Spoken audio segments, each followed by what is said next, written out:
예수님께서 이제 거의 이제 목요일 정도 이렇게 밤을 지내시는 거예요. 그래서 제자들과 함께 유월절 만찬을 나누십니다. 유월절 만찬을 나누시는데 예수님께서 또 제자들을 보내면서 이렇게 제자 둘을 보내시면서 말씀하시는 거예요. 맞은편 마을로 가면 거기에 물 한 동이를 지고 가는 사람을 만나리니 그 사람을 따라가라. 그러니까 가면 이런 사인이 있을 거야. 그럼 그 사람 쫓아가. 그리고 그 사람이 들어가는 집에 집주인을 만나. 그 다음에 그 집주인한테 부탁하기를, 우리 선생님이 말씀하시는데 여기 우리 제자들과 함께 유월절 만찬을 나누고 싶은데 어디서 하면 될까요? 이렇게 물어보라고. 제자들이 예수님이 시키는 대로 했습니다. 그래서 그대로 갔어요.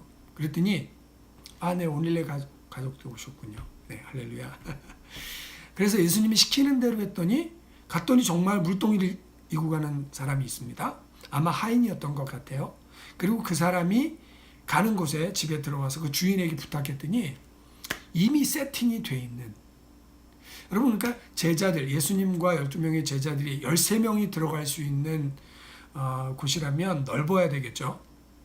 전승에 의하면 이곳은 성령이 임했던 마가 다락방이다. 그 다락방을 보여줄 거다, 그렇게 얘기했는데 성령이 임했던 마가의 다락방일 것이다, 이렇게 얘기를 하고 있어요. 그러니까 예수님께서는 알고 계셨던 거예요. 자, 예수님이 변화산에 올라갔습니다. 변화산에서 엘리야와 모세와 예수님과 지상 최대의 종교회의를 했다 그랬잖아요. 그는 예수님께서 예루살렘에서 어떻게 돌아가실지에 대해서 얘기를 나눴단 말이에요. 여러분, 그렇게 하면서 예수님은 앞으로 진행될 일들을 다 알고 있었습니다. 그래서 예루살렘에 입성하실 때 뭐라고 말씀하시죠? 예루살렘에 입성할 때도 저기 가면 아직 한 번도 타보지 않은 나귀 새끼 있을 거거든? 그거 끌고 와. 끌고 올 때 그 주변에 있는 사람들이 이렇게 얘기할 거야. 그럼 이렇게 대답해. 여러분, 그렇게 다 이루어졌단 말이에요. 보통 우리가 이런 것들을 그 지식의 말씀이라 표현합니다. 하나님께서 주시는 그 지식을 가지고 훤히 알아보는 그런 이제 고린도전서에 나오는 은사 중에도 그런 은사가 있는데요. 예수님은 그렇게 알고 계셨어요. 두 번째 가기 전에 여기서 여러분, 우리가 이 마가 다락방이라고 불렸던 이 사람이 다락방을 준비를 해놨어요. 이미 세팅이 돼 있는 다락방을 보여줄 것이다, 이렇게 얘기했거든요. 그러니까 이 주인도요, 다락방을 준비한 주인도 성령의 감동을 받았을 거예요. 그렇죠? 성령의 감동을 받고 내가 오늘 뭔가 손님이 올 것 같은데 다락방을 좀 준비해야겠다. 그래서 미리 준비를 해놓고 세팅을 했던 것이죠. 자, 여러분, 때때로 우리 마음 가운데 성령께서 주시는 세미한 음성이 있습니다. 성령께서 주시는 감동이 있어요. 그 감동에 순종하는 저와 여러분들 되시기를 예수님의 이름으로 축원드립니다. 그러면 그 감동의 이 주인은 순종을 했는데 거기에 예수님이 오시는 거예요. 거기 12제자가 머물면서 거기서 성찬식을 하고 거기서 예수님의 살과 피를 나누는 그런 예식들을 행하게 되는 것이죠. 여러분, 성령께서 음성을 주실 때, 감동 주실 때 순종할 수 있는 은혜가 저와 여러분에게 있길 바랍니다. 두 번째로 넘어가 보겠습니다.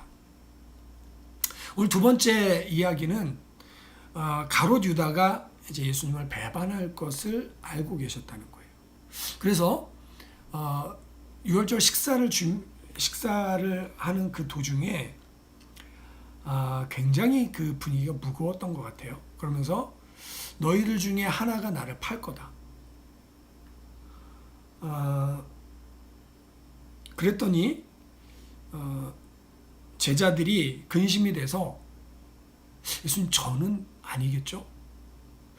예수님, 저도 아니겠죠? 라고 이렇게 돌아가면서 이야기를 하는 거예요. 그랬더니 예수님께서 아니, 너희 12명 중에 하나, 나와 함께 떡을 먹는 그 사람 중에 나를 배반하는 자가 나올 거야.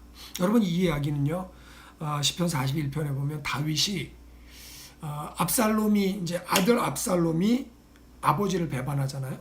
그리고 그 다윗의 책사였던 아히도벨이 말하자면 하나님의 전술을 베풀어 주던 자기의 모사 책사였던 그 아히도벨이 압살롬에게 가서 붙어요. 그래서 압살롬의 책사가 되면서 다윗이 죽을 뻔한 그런 위험에 놓이게 됩니다. 그러니까 다윗은 지금 시편 41편을 쓰면서 그 마음으로 쓰고 있습니다. 그 9절 말씀에 보니까 이렇게 나와 있어요. 내가 신뢰하며 내 떡을 나눠 먹던 나의 친구도 나를 대적하여 그의 발꿈치를 들었나이다.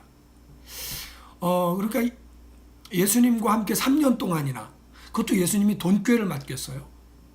믿을만 했다라는 것인데, 사실은 예수님께서 마가복음 말씀에 제자들을 부를 때 보면요, 이미 유다가 예수님을 팔자라는 것을 알고 있었습니다. 그런데 예수님이 자기를 팔 것을 아는데도 제자로 삼으셨습니다. 그리고 지금 이제 예수님이 자기를 팔 사람이 누군지를 안단 말이에요. 유다가 팔 걸 알아요. 그러면서 유다에게 떡을 떼주면서 내 할 일을 속히 해라 라고 말하잖아요. 그런데 이 복음서는 뭐라고 기록하고 있냐면 예수님이 자기가 떠나가신 걸 알고 자기에게 속한 사람을 사랑하시되 끝까지 사랑하시니라 이렇게 표현했습니다.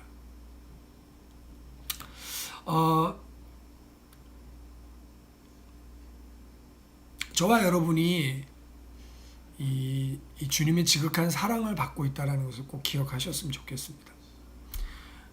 주님은 알고 계셨는데 예루살렘을 입성할 때 어떤 나귀를 탈지도 알고 계셨고요. 그 다음에 마가의 다락방이 어디에서 준비될 줄도 알았고, 그리고 자기를 누가 배반할 줄도 알았어요.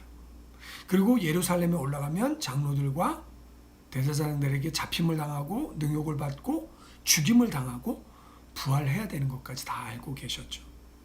다 알고 있는데 여러분 이렇게 하는 게 얼마나 힘든 일일까요?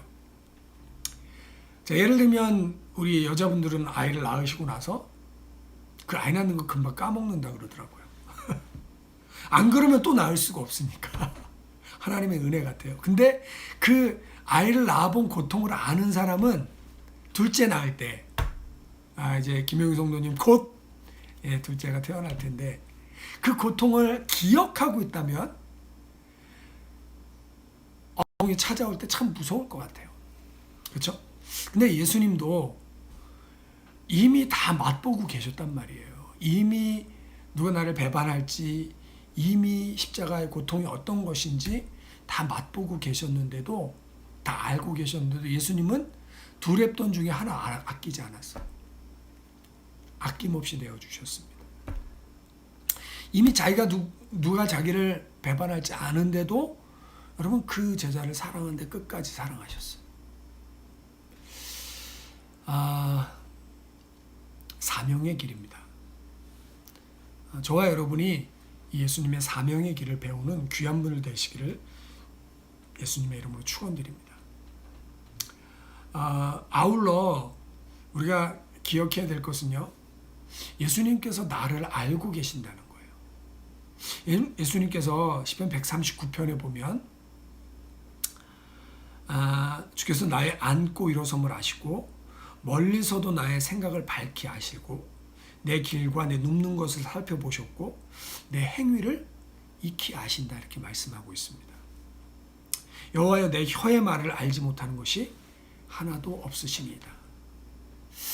자, 예수님께서 자기가 다가올 고난을 알면서도 그것을 사명으로 알아서 그 길을 묵묵하게 걸어가셨다면 지금도 여전히 나를 알고 계신 그 주님께서 나에게 내주지 못할 것이 뭐가 있을까요? 자기가 마지막 때가 된 걸 알고 자기에게 속한 사람들을 사랑하시되 끝까지 사랑하셨는데 하물며 지금 여러분 우리의 당한 그 상황과 이 환경을 왜 모르시겠어요? 그러면 그 주님께서 우리를 외면하실까요? 그 주님께서 우리를 잊으실까요? 그 주님께서 우리를 지키는 일을 놓고 주무실까요? 그러지 않다는 것입니다. 주님은 우리의 상황을 알고 계시고 우리의 상황 가운데 찾아오시고 우리를 위로하시고 우리와 함께하는 것을 믿으시길 바랍니다. 여러분, 그렇게 예수님은 우리를 알고 계시고 우리의 연약함도 알고 계시고 우리의 모든 생각과 계획도 알고 계시는 거란 말이에요. 여러분, 지금 우리가 이 코로나 때문에 우리의 계획이 얼마나 뒤틀어졌습니까? 학교 가던 사람은 학교 못 가죠. 졸업하려고 했는데 졸업도 지장이 생기죠. 돈이 들어와야 되는데 돈이 안 들어오죠. 내가 생각했던 것, 계획했던 것, 지금 뭐 하나 제대로 되는 게 없단 말이에요. 이 상황 가운데 여러분 어떤 마음을 먹어야 되겠습니까? 우리는 주님의 임재 가운데로 깊이 들어가야 될 줄 믿습니다. 왜냐하면 그 임재 가운데로 들어가면 주님이 나를 아시고 주님이 내 생각을 아시고 주님이 내 앞길을 아시는 거예요. 주님이 나의 상황도 알고 계시고 주님이 나의 형편도 알고 계시고 그 형편 속에서 나를 이끄실 새 길도 알고 계시는 줄 믿습니다. 여러분, 우리는 분명히 어려운 때에 있습니다. 그러나 우리가 외롭지 않은 것은, 우리가 어렵지 않은 것은 주님께서 나를 알고 계신다는 것과 지금도 하나님 우편에서 나를 위해 중보하며 기도하고 계시다는 거예요. 여러분, 오늘도 힘을 얻으시길 바랍니다. 그러면 우리는 그 주님께 어떻게 나가야 될까요? 사랑함으로 나가시길 바랍니다. 신뢰함으로 나가시길 바랍니다. 분명한 믿음 가운데 나가셔서 여러분 그 은혜와 능력을 받을 수 있는 우리가 좀 되었으면 좋겠어요. 내일은 저희가 주일 예배로 드립니다. 내일은 하나님이 참 풍요하시고 참 부요하신 분이거든요. 그 부요하신 하나님을 어떻게 우리가 누릴 수 있을까? 하나님이 나를 향해 가지고 계신 그 좋은 생각들을 어떻게 우리가 다 받아 누릴 수 있을까라는 그런 비법들을 내일 대공개하도록 하겠습니다. 전격 공개. 예. 그러니까 내일 주일 예배도 우리 함께 했으면 좋겠고요. 여러분, 오늘 우리가 나를 아시는 그 주님께 맡겨드렸으면 좋겠고, 동시에 우리도 역시 사명의 길을 좀 걸어갔으면 좋겠습니다. 여러분, 우리가 땅 위에 밥 먹고 싸고 죽고 하는 그런 그냥 무의미한 존재 아니잖아요. 하나님이 나를 목적 가운데 이 땅에 보내셨단 말이에요. 목적 가운데 빚으셨단 말이에요. 그럼 조금 어려움이 와도, 조금 환난이 와도, 조금 답답함이 와도 나는 그 하나님을 신뢰하는, 나는 하나님이 분명한 목적을 가지고 나를 지으신 줄 믿습니다. 하나님, 내가 하나님을 신뢰하며 서겠습니다. 하나님이 뜻하신 곳에 서게 하옵소서. 나도 주님과 같이 사명의 길을 묵묵히 걸어가게 하시고, 나도 이 길의 끝에서 주님의 얼굴을 배울 수 있는 하나님의 귀한 사람 될 수 있게 축복하여 주시옵소서. 기도할 수 있는 저와 여러분 되어지시기를 예수님의 이름으로 축원드립니다.